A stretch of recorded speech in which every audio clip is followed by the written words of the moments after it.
So I think this is a happy medium for now. Tonight, regulating short-term rentals, the city approves new taxes and new rules for those who list on sites like Airbnb. More on that story just ahead. This is CBC Winnipeg News.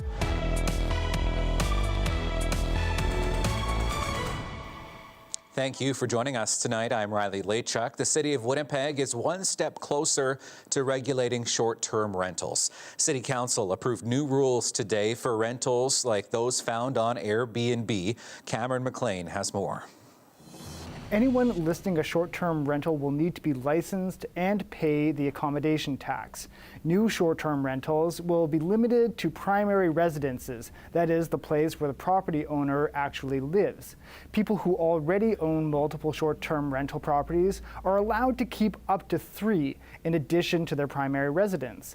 That would have applied only to downtown multifamily and commercial areas. But today, the Mayor Scott Gillingham brought forward a motion extending that to single-family neighborhoods as well. And so this is certainly by no means the end of the discussion nor the end of the debate.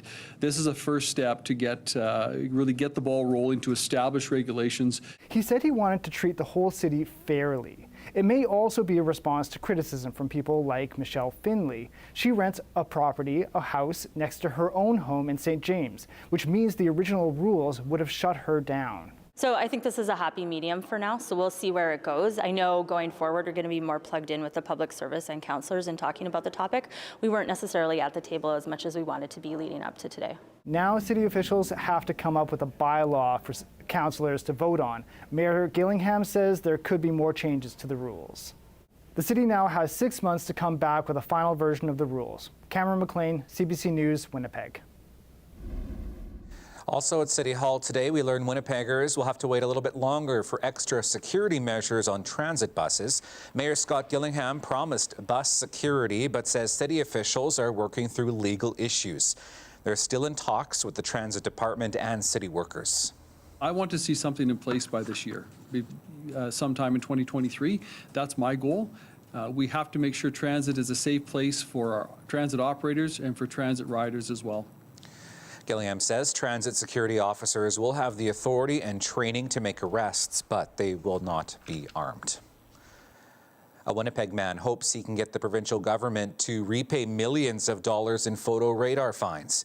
William Atchison has filed a statement of claim saying speeders were overcharged for 4 years to the tune of $36 million. One of the lawyers for the proposed class action says the province's rules stipulated that fines would only begin once the speed limit was exceeded by 10 kilometers an hour. The government instead charged drivers for every kilometer per hour over the limit for those that received these fines. So they basically ignored that buffer zone that was, specifically listed in the regulation.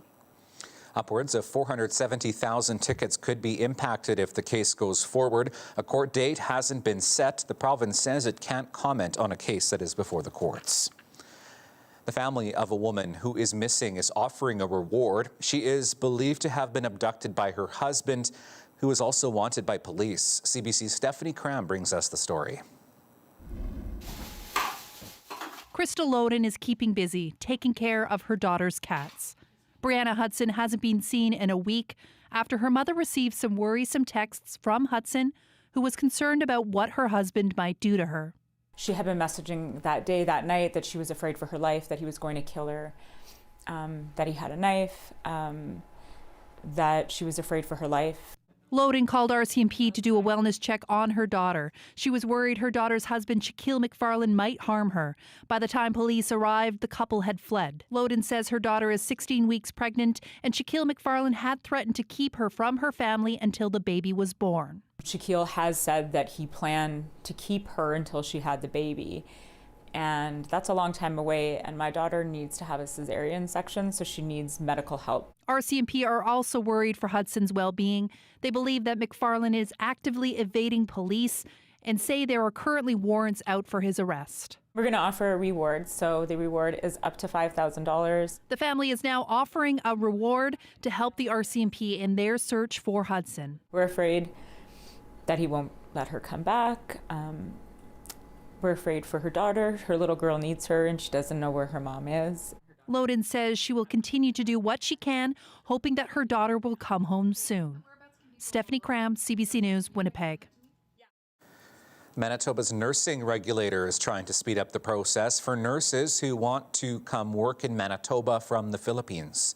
Prospective nurses will be able to finish a significant amount of the application while still living abroad. Certain parts can be completed simultaneously as well. The college says it could cut the process in half. The premise is that when they arrive in Manitoba, they'll have done some of those things, initiated those processes. So when they arrive here, they complete their education that can't be done virtually, which is a clinical skills course, as well as a curriculum or a clinical practicum. The accelerated option is for applicants who get a conditional offer of employment through the province's current recruitment trip overseas. Some Winnipeggers were kept warm by music tonight while also raising money for earthquake survivors in the Middle East.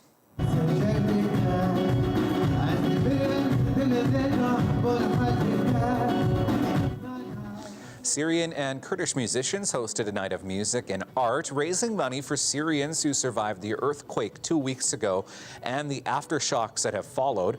Organizers say Winnipeggers, as always, did not hesitate to show their support. I've been personally in a very dark time, and with my community and with my people, we've going through a lot. And they were always like making sure they check on us, making sure they support us, they care, they show their care. Yeah. All of that money raised will be donated to the Mennonite Central Committee, which is helping survivors on the ground overseas. Here is a look at downtown Winnipeg tonight. It was a little bit warmer and a little bit less windy today as well, and we are going to see a bit of a warmer weekend.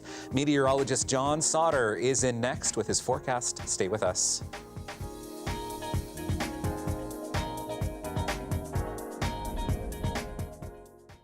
This weather update is brought to you by Capital Ford Lincoln. The trade and upgrade event is on now. Well, maybe this is the last we'll see of an extreme cold warning in southern Manitoba, and I'll show you why in a second. But we still have that for the southern half of the province, Saskatchewan, Alberta.